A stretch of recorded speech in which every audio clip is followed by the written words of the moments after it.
شفت اللي حصل من المستشار مرتضى منصور مع الاعلاميين وبيهاجم الكابتن حسام حسن المدير الفني لمنتخب مصر.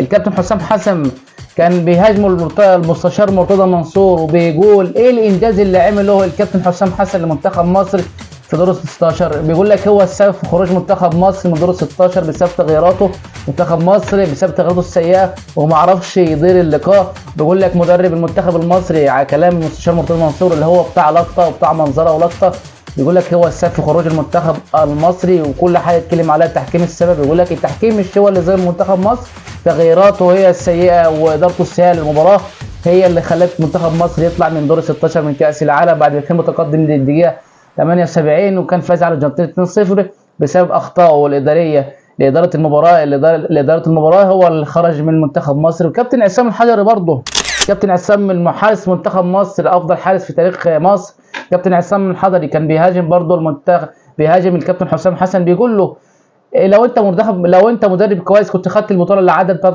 بطوله افريقيا اللي انت خرجت منها من نصف النهائي، ولو انت مدرب كويس كنت برضه تاخد البطوله الجايه من كاس الامم الافريقيه. برضه هاجمه الكابتن عصام الحضري. النهارده هنخش لاخبار النادي بين القطبين المصريين، اخبار النادي الاهلي ونادي الزمالك. الزمالك رفض يبيع الكابتن حسام عبد المجيد اقل من المبلغ اقل من 2 مليون دولار، ب 2 مليون دولار للنادي البرتغالي.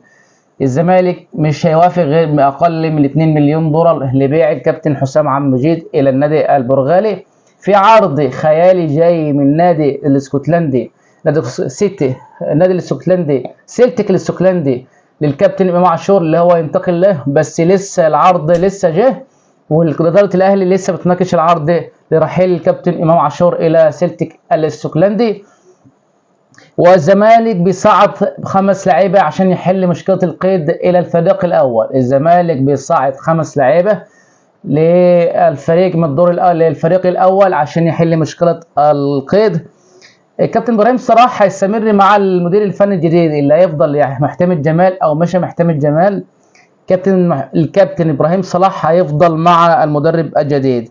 الاهلي ان شاء الله نادي الاهلي هيفتح الفرع الجديد، هيفتح عشان يفتح الفرع الجديد في المنصوره، هيبقى يوم الاثنين ان شاء الله تاسيس الفرع الجديد في المنصوره يوم الاثنين ان شاء الله.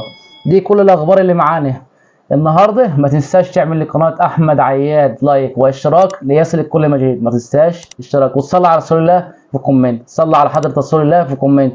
سلامي لكم جميعا، مع السلامه لكم جميعا.